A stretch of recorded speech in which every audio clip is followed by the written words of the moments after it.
kids and your crazy newfangled ways of meeting. Well, sorry. I'm just adapting to the curve here. I'm adapting to the curve as much as I possibly can, my friend. See, I always had trouble with the curve, Neil. So. Why do you think I'm up in the press box? It's exactly the same. That's where I am now too. So yeah, I hear you. I hear you.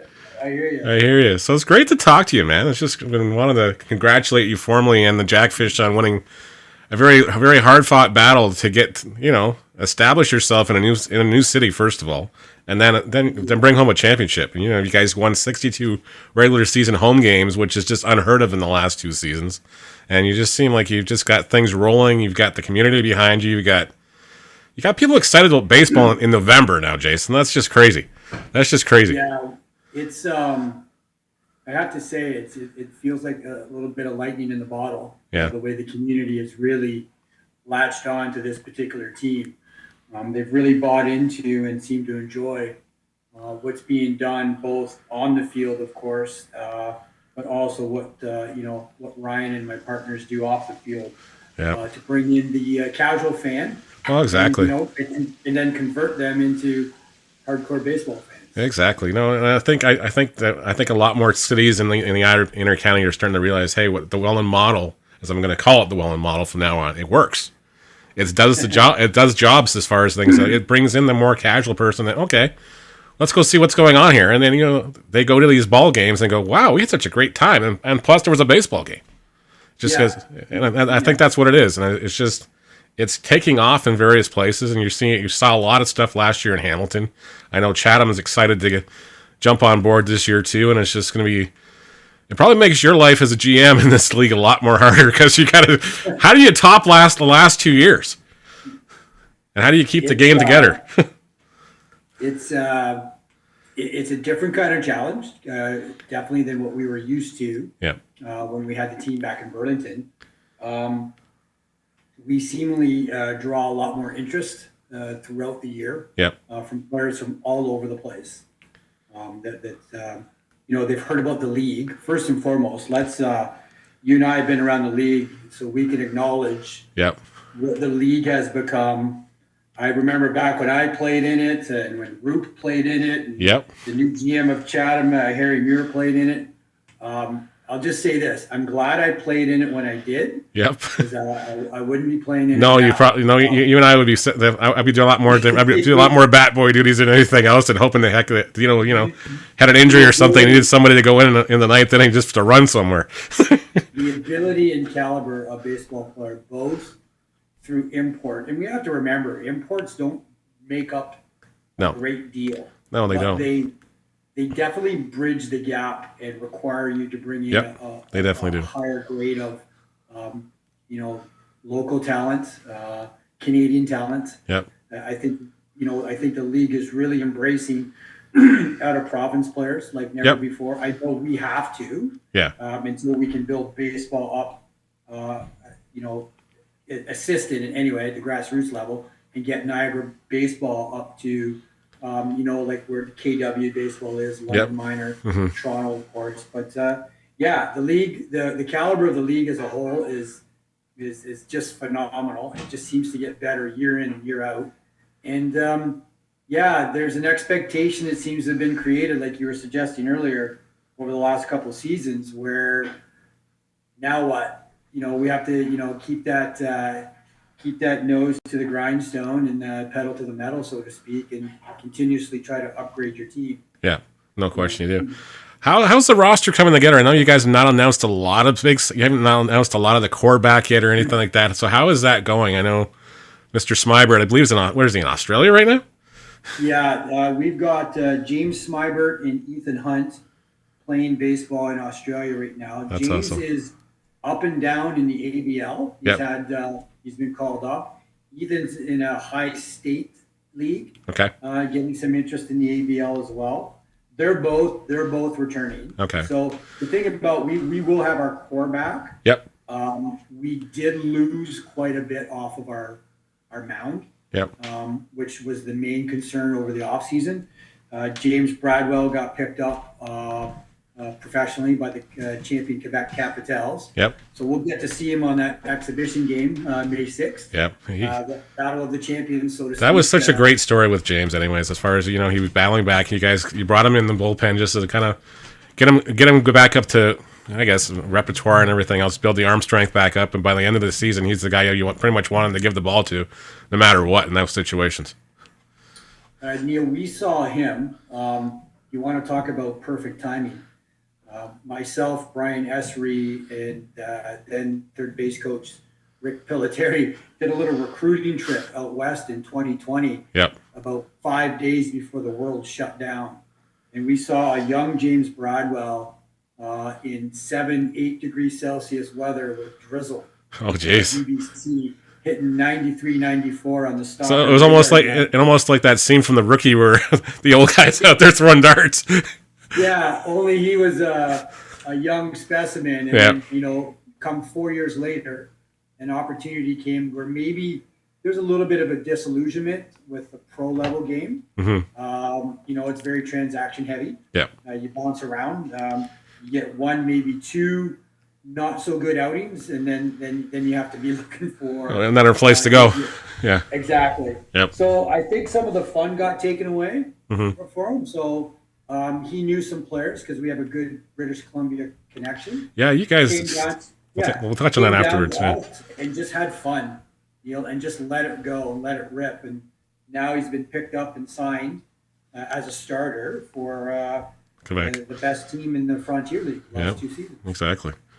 No, we're gonna hit on that next. Which is how are you guys finding all these guys? Like you have like feelers. Are you knocking over rocks? You mining things here because you seem to hit the gold mine at least a couple of times a year. So I think the behavior started when we were about to leave Burlington. Yep. We knew that we really couldn't compete with where we were at with our imports. Yep. And behold, with the local players within Ontario that wanted to maybe steer themselves towards the more established teams, your Kitcheners, the Torontos, the Barries. Mm-hmm. So we had to get outside of that realm, that circle to draw. So after the 2019 season, we decided we were going to go out west, and we had to stop in Calgary, stop in Edmonton, and stop in Vancouver. And it was one of those things that is paying continuing dividends because as we brought players in from out west, the next crop is younger, knows the older crop, and it seems to be a seamless transition. So that's we good. were pretty lucky with British Columbia, Alberta, Saskatchewan, Manitoba, almost every province. We've had at least one player. Well, exactly. I'm going through the roster the last couple of years and going, geez, like he's not missed a province here. Like he just seems to have, he's either got feelers or he just has got connections somewhere out here. And it's great to see. Like, good on you. Well, I'll say this: the passion of our field manager, Brian Essery, with his past, and his pedigree with Great Britain in the World Baseball Classic. This is what he does. He recognizes talent.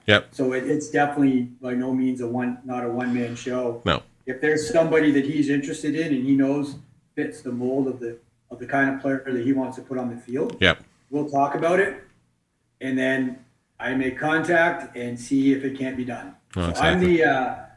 I'm the person that gets him here. Okay. I have identified some gems. I get to say that I found Davey Mendez.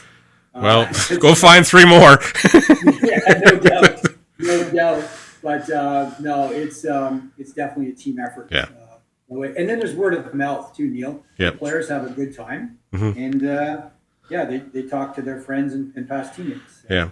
No, I always love sitting down with Brian when he's got a couple of minutes just before game time. He's always the first guy in the park. He'll bring the lineup up to you at the press box in Kitchener or wherever else. He comes, talks for a few minutes, and then he goes about his day. It's just a great conversation every time anyway. So a lot of respect for that guy. He's a consummate baseball guy. I mean, you've got guys like Brian, you've got Bill in Kitchener. You've got Dino in Guelph, Roop down in London. These are baseball guys. Right? They'll sit down and they'd want nothing more than to talk the game with you. Exactly. Yeah. Exactly. So what do you guys got going on? We got the big. You got to plug the Jackfish a little more here. I know you guys have been working on. So 5th anniversary of the Jackfish officially this year. So this is the 5th season. we were shut down like everybody else, Yep. except for the Guelph London game that kept the streak going. Yep. For Labatt Park in 2020. But this is our 5th season, so we're also this first time as defending champions. So we've had a lot of potential and expectation, but now that we've realized it, I think it's going to be an even harder endeavor to hang on to it. But we got a lot of things planned. We have that exhibition game with the Frontier Champions as they roll through and head on to open their season down in the U.S. They're going to stop at Welland. We've got a school day game the next day that's sold out. The 6th, the 6th, and I think you guys are in the 9th in Hamilton for the other end of that, which we're going to be down there. We're skipping work that day. Yeah, we head up the highway to go see Eric and George and the gang with their team, and talk about a rivalry. QEW Niagara rivalry. What a team and look at the things that they're doing off the field as well. It's fantastic. But this is Ryan's area, right? This is where that division of labor really works. I put the between the lines. And then he does everything else out there and makes it all. He puts the extra sparkle and everything, all the extra touches on things. We can go to the IBL meetings, and you've been involved in them, so you know. Sometimes they can be pretty dry. So when baseball's talked about, I sometimes have to nudge him, like, hey, wake up. And then when it starts to get into the marketing and the metrics and the business, it's almost in reverse. I'm just like, wake me up when this is over. Just let me know what we're voting on here. I get it. I get it. It seems to work. It does. To work. But, different kind of promo uniforms. Just don't bring back the wine cooler ones, okay? That was just hard to watch. That was hard to look at. True enough. It was just like the idea was there. It just I just didn't like those ones. The reason they don't ask me about that is it's the traditionalists. Yeah, I know. Pretty boring when it comes to uniforms and stuff like that. So. As long as the name of the front all match and there's the same size and the same color, hey, I'm good. Let's go. Exactly. Yeah, exactly. No, but you guys are also hosting the All-Star game, which hasn't been done in this league in I think almost 10 years now. It's getting close to that. I think the last one, if I'm not mistaken, may have been up in Barrie. I think it was Barrie. Yep, I think it was, and that was the year the Guelph. That was the big Sean Riley, Sean Cooper. Yep, home run derby. Yeah. Those imagine those two monsters. Wow. Oh yeah. No, we're pretty excited by that. I know our fan base is excited. We've gotten a lot of interest from fan bases around the league as well. Yep. Ryan's done a good job making sure that tickets are available so everybody gets an opportunity. Yep. That coupled with a brand new team, as you mentioned earlier, with the Chatham Kent. Chatham Kent, yes. Chatham Kent Barnstormers. Yes. GM'd by longtime friend and high school pal and teammate Harry Muir. So that's fun. That's going to be a lot of fun for you guys. Is there any rivalries? Is there any side bets going on already this season as far as between you guys, or no? Or is it too early? I don't know. I know their park, Fergie Jenkins Park. That might have been one park I would have liked to have played in my playing days. Heck, I would have actually been able to had a chance to hit one out of that place. Yeah. The only problem is I wouldn't want to face today's pitcher. Oh no. You have to find me somebody that throws about 75 or something. I might have a chance. No, beautiful park. They've done a lot of work. They have. They've got a good season ticket base. They've got some excitement. Harry's a baseball guy through and through. Always has been. And, drafted by the Jays. He was kind of a high school phenom. Yep. that guy was throwing hard before anyone knew what hard was. Yep. And I always thought it was a travesty that his catcher didn't get drafted along with him. Yeah, they don't work out package deals here. Like, it doesn't work that way, unfortunately. Apparently they have like these talent levels. I know. I know. It doesn't work that way, unfortunately. No, I know. Yeah. So what do you if you guys were trying to sell somebody that's watching Welland Jackfish baseball, what would you kind of say is the team's strength? As far as I know, a couple of years ago, you guys broke stolen base records and everything else. Last year, didn't it seem like the stolen bases were as big a factor for you guys? You were just finding different ways to bring home runs last year. We, I think by the end of the year, we still ended up leading the league, but it was a way smaller number. Yeah, you're right, than the year before. We are like Brian and I, we go out and we go get athletes. Yep. Like, we get athletes, and that's the age-old adage. Baseball players aren't athletes. I think that's kind of gone by the wayside. If you see these guys, Well, exactly. if you see these physical specimens walking around, they're on every single team. Yep. And they start at it young. But no, we want guys that can play on both sides of the ball. Mm-hmm. They can go and get it. And we're a dynamic team. I'll tell you, if you take a look at what's happened behind the plate, maybe the last season or two, I think maybe we've had a small, hand in that. Yep. Because we did have such good, a high level success in the running game. Yep. All of a sudden, all these catchers are coming out. Well, you look at the Olio, you look at Bernardo, and these guys. It looks like okay. Yeah, exactly. That's the thing, right? Yeah. So we weren't getting caught. We're getting caught. But the thing is, we're going to go the next guy up. Like, it's not going to stop us. So we'll continue to be a team that's exciting. We like the running game, the dynamic game, small ball. All of it, more of a National League flair. Yeah. And then, like you said, every once in a while, these guys run into one, and we seem to be put up pretty decent power numbers in probably the largest park in the IBL. Yeah, well, no question. Our park plays for that kind of game, that gap-to-gap game. Yeah, I think yours and probably Hastings Stadium, they're probably got the deepest places to hit out there, and it's just like, you don't see a lot of balls hit out there. When they do get out of there, they're like, wow, that guy hit it pretty dang far. I've seen we put a net up on our brand new scoreboard that we got in conjunction. We put up a portion. The city put up a portion, but we put a protective net up. And I think Cleveland's first trip in, he's like, J-Mac, I'm going to hit that board. I go, don't you dare! And thank goodness he listened to me, because I think he put one about 40 feet over it. Oh wow! And kind of looked up to the press box. I said, okay. Okay, that's enough. Message received. There you go. Absolutely. Thanks, Cleveland. So the hitters will still get theirs. Yeah. In Welland, that's for sure. Oh, exactly.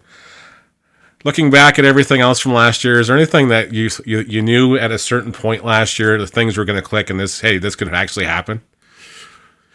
Well, we had a very good team in 2022. Yeah. We may have underachieved. We ran into a veteran pro mindseted team in Toronto that knew how to win when winning is tough. Yep. It's always hard to win against Toronto and in Toronto. Yeah. But we knew that was a hurdle that we had to get over. So we had a very good team, in mid 2023, and we had to make some moves that at first sign that might not have been too popular. We parted ways with longtime Jackfish Brandon Nicholson, single season IBL stolen base. That one caught me off guard. I was just kind of like, okay, like that one's kind of wonderful athlete. Maybe one of the more dynamic, like a Ryan Spataro, Justin Gideon style guy on the base pass. Just very dynamic. He gets the first. He's going to get it. He's going to get the second. No question. Yeah. Right? He's just one of those guys. It hurt, but we had a greater need at the time. Yep, which was your pitching at the time on the mound. Yep. And so that move with Brandon got us Alberto Guerrero. Yep. It really deepened our staff, and then deactivating and releasing Luis Jean, who. It's not often that you deactivate a 340 hitter. No, it's not. But we had relied so heavily on Sam Cocker and Greg Marco. We knew that we needed help back there. Yeah. So we were able to bring in Carlos Martinez, AAA experience. Yep. From Colombia, had a fantastic season the year before. Ran into a little bit of difficulties with some injuries, and.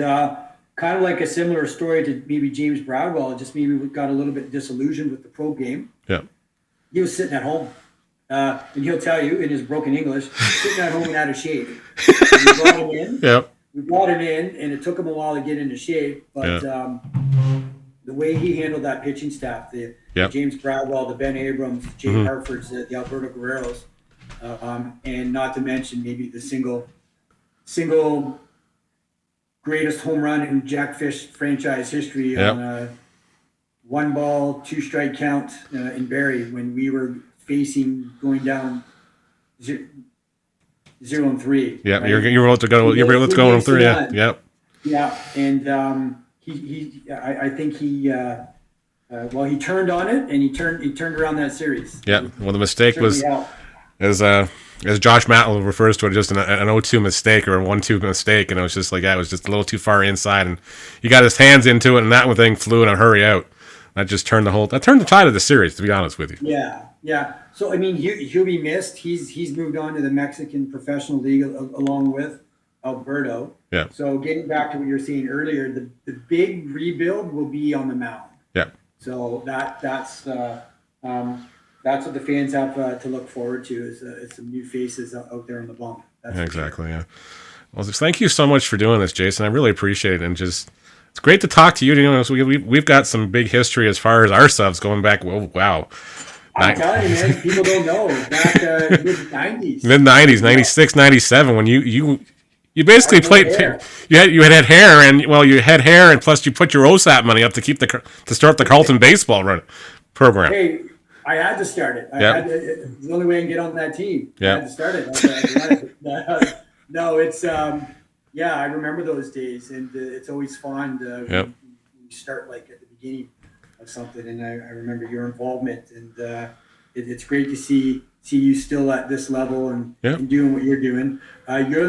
You're the voice I hear the most because I don't go on the road often. Yep. So I hear your voice the most, my man, and I always enjoy your broadcast. Well, I appreciate that, Jason. Thank you so much. And thank you so much for taking the time. And all the best to you guys in the Jackfish in London. We're actually hoping to make our trip down there for the first time. We're supposed to go last year, but it just didn't work out schedule-wise. But hopefully we'll get down maybe before the All-Star game, but I think we're definitely going to take in the All-Star game as well. Maybe we'll do some live remote something from down the sideline or something like that. We'll see. But yeah, we'll definitely be down. And we gotta come try the pond waters at some point. So yeah. There we go. I'll have a couple waiting for you. Sounds good, Jason. Thanks you so much. Man. Have a great night. Take care, y'all. Good talking to you. See you later.